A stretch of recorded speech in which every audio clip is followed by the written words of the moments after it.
तो एवरीवन, मैं कमलेश्वर शर्मा आप सभी का अपने इस यूट्यूब चैनल पर स्वागत करता हूं। आज मैं लेके आया हूं क्लास 10th के लिए वीडियो मैथमेटिक्स सब्जेक्ट में। इसका टॉपिक है applications of similar triangles part 4, question number 6, छठा क्वेश्चन।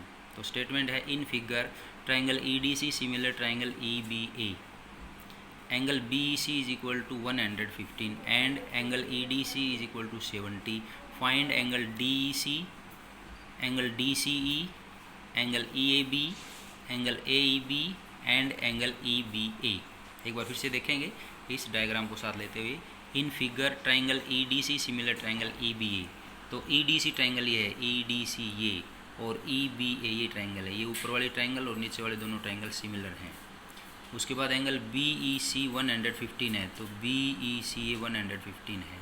एंगल EDC 70 है, तो EDC एंगल 70 है।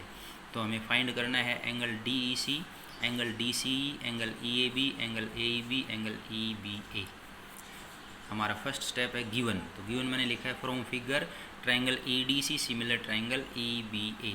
ये एज इट इज़ यूँ का यूँ लिख दिया। Angle BEC is equal to 115, ये गिवन है। And angle EDC is equal to 70, ये भी गिवन है, एज इट इज़ लिख दिया। और next step is to find. तो टू फाइंड आउट करना हमें एंगल DEC। देखेंगे DEC कहाँ है, DEC एंगल है। एंगल DCE, एंगल DCE ये एंगल है। एंगल EAB, एंगल EAB ये एंगल है। एंगल AEB, एंगल AEB ये एंगल है। एंगल EBA ये एंगल है। तो ये पांचों एंगल हमें फाइंड आउट करने हैं। अब हम लिखेंगे सॉल्यूशन। तो सॉल्यूशन में मैंने लिखा है because triangle EDC similar triangle EBA, ये दोनों ट्राइंगल सिमिलर, ये गिवन है। Angle EDC is equal to 70, ये भी गिवन है। Angle CEB is equal to 115, ये भी गिवन है। मैंने इनका प्रूफ दे दिया तीनों का। अब मैंने आगे लिखा because angle DEC plus angle CEB is equal to 180, ये लीनियर पेयर है। तो देखेंगे आप डायग्राम में DEC और CEB कहाँ हैं। तो ये है DEC ये एंगल, और उसके बाद CEB ये एंगल, यानी इस एंगल का और इस एंगल का सम 180 है, क्योंकि ये DB लाइन पर बने हुए हैं। तो ये मैंने रीजन दे दिया इसका, linear pair. So angle DEC find out कर लेंगे। तो ये जो CEB एंगल है राइट साइड में जाके सब्ट्रैक्ट हो जाएगा, तो ये हो जाएगा 180 माइनस एंगल CEB। आगे देखेंगे आप, जो CEB एंगल है उसकी वैल्यू यहाँ दी हुई है, CEB इज इक्वल टू 115। तो यहाँ CEB की जगह 115 आ जाएगा। तो 180 में से 115 सब्ट्रैक्ट होगा तो ये आ जाएगा 65, और इसको मैंने लिख दिया नंबर 1 इक्वेशन, क्योंकि हमारे पहले कोण का मान आ गया, पहला आंसर आ गया DEC का। आगे नाउ इन ट्राइंगल EDC। अब EDC ट्राइंगल लेंगे हम। तो EDC ये ट्राइंगल आप देख रहे हैं, EDC ट्राइंगल में ये एंगल 70 गिवन है, ये एंगल हमने 65 फाइंड आउट कर लिया। तो ये एंगल कैसे फाइंड आउट करेंगे, हमें पता है कि किसी ट्राइंगल में जब दो एंगल पता हो तो तीसरा एंगल कैसे फाइंड आउट करते हैं, उन दोनों एंगल्स को ऐड करके और 180 में से सब्ट्रैक्ट करते हैं। तो वही हमने यहाँ किया है। तो इसमें मैंने लिखा है एंगल ECD, यानी ये एंगल ECD ये angle is equal to 180 minus bracket में angle DEC plus angle EDC। तो देखेंगे आप DEC ये एंगल और प्लस EDC ये एंगल, इन दोनों को ऐड कर दिया, इज इक्वल टू 180 का 180 और DEC की वैल्यू 65 है, जो कि हमने फाइंड आउट किया अभी इक्वेशन 1 में। और EDC जो है वो 70 है, जो कि गिवन है, ये यहाँ आप देख सकते हैं 70 है। तो ये होगा 180 माइनस 65 प्लस 70। इसको सोल्व करेंगे तो ये हो जाएगा हमारा ECD equal to 180 minus 135 is equal to 45। इसको मैंने लिख दिया इक्वेशन नंबर 2।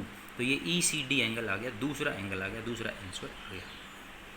आगे मैंने लिखा है because angle EAB is equal to ECD, EAB is equal to ECD। Reason क्या लिखा है, कोरस्पॉन्डिंग एंगल्स, कोरस्पॉन्डिंग एंगल्स हैं। क्यों है कोरस्पॉन्डिंग, क्योंकि ट्राइंगल EDC और ट्राइंगल EBA दोनों सिमिलर हैं, ये गिवन है। जब कोई दो ट्राइंगल सिमिलर हों तो उनको कोरस्पॉन्डिंग एंगल्स, उनके कोरस्पॉन्डिंग एंगल्स इक्वल होते हैं। तो EAB और ECD कोरस्पॉन्डिंग एंगल्स हैं। कहाँ एक बार देखेंगे EAB और ECD। तो ई ए बी ये एंगल है और ई सी डी ये एंगल है, ये और ये एंगल इस ट्राइंगल में और ये एंगल इस एंगल में, इस ट्राइंगल में। तो क्योंकि दोनों ट्राइंगल सिमिलर हैं तो ये कोरस्पोंडिंग एंगल्स इक्वल हैं। And angle E C D is equal to 45 है, ई सी डी जो है 45 है, ये हमने इक्वेशन 2 में सोल्व कर लिया 45। तो ई सी डी 45 है तो एंगल ई ए बी भी 45 हो गया, क्योंकि दोनों को हमने इक्वल दिखा दिया है। तो ये हो गया हमारा नंबर 3rd इक्वेशन और तीसरा आंसर हो गया। आगे मैंने फिर लिखा है because angle E B A is equal to E D C, angle E B A is equal to E D C. इसका रीजन वही लिखा है, कोरस्पोंडिंग एंगल्स हैं। क्यों है कोरस्पोंडिंग? क्योंकि वही दोनों ट्राइंगल फिर सिमिलर हैं, ट्राइंगल ई डी सी और ट्राइंगल ई बी ए। और जब कोई दो ट्राइंगल सिमिलर हैं तो उनके कोरस्पोंडिंग एंगल इक्वल होते हैं। तो डायग्राम में हम देखेंगे ई बी ए और ई डी सी कहाँ हैं। तो ये देखो ई बी ए इस ट्राइंगल छोटे वाली में है और ई डी सी इस बड़े वाले ट्राइंगल में है। तो ये और ये दोनों इक्वल है। अब क्योंकि ये 70 है तो ये भी कितना हो जाएगा 70। तो मैंने इसको यहाँ लिखा है because angle E D C is equal to 70, E D C जो है वो 70 है, यहाँ लिखा हुआ है गिवन में।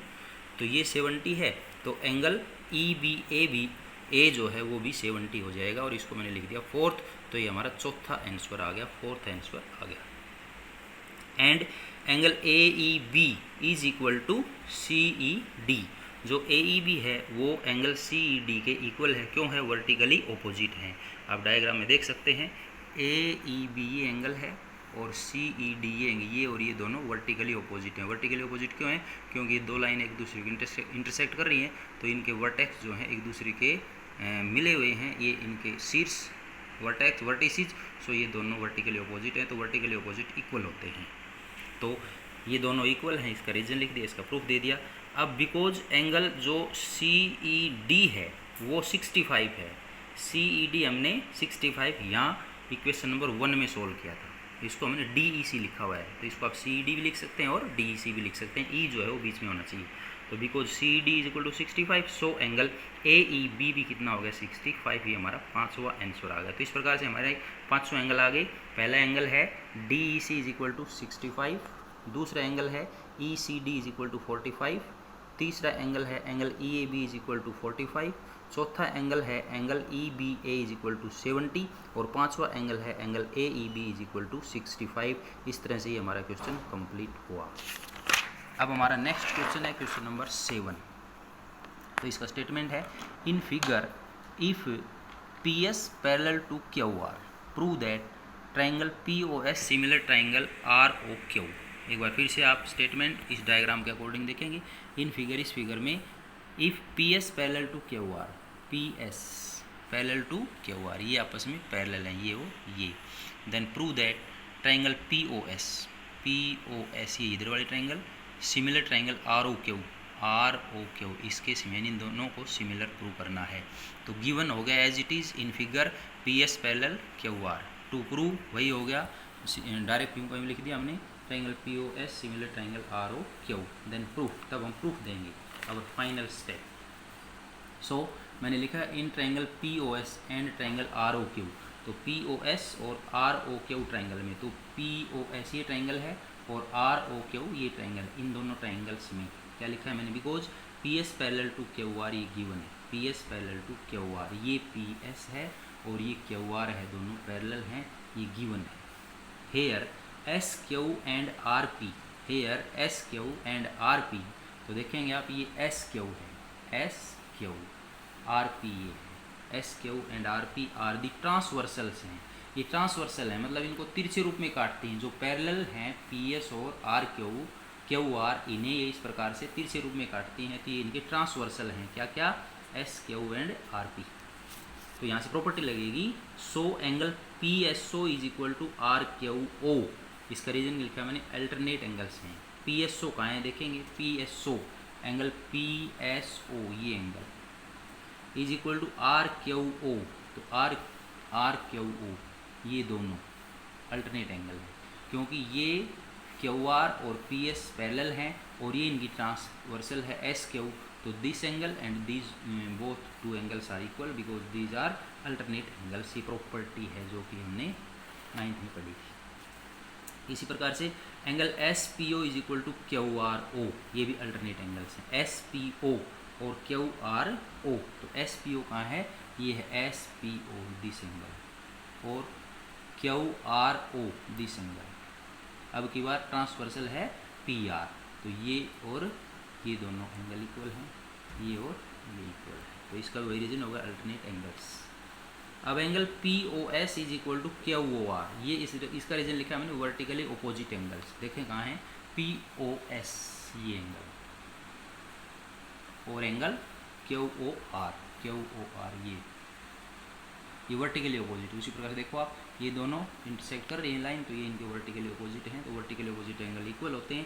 तो इस प्रकार से हम देख रहे हैं इन दोनों ट्रायंगल्स के तीनों एंगल आपस में इक्वल हो गई, तो इसका मतलब दोनों ट्रायंगल सिमिलर हैं। तो मैंने लिख दिया है so triangle POS similar triangle ROQ, reason इसका लिखा using angle angle angle similarity criteria, और ये कंप्लीट हो गया प्रूव्ड। यदि आज के लिए बस केवल इतना है। यदि आपको ये वीडियो अच्छा लगा और पसंद आया हो तो आप इसे लाइक करें, शेयर करें, और हमसे जुड़े रहने के लिए आगे आने वाले वीडियोज़ को कंटिन्यूसली देखने के लिए रेड बटन को क्लिक करके प्लीज़ सब्सक्राइब करना ना भूलें। थैंक्स, धन्यवाद।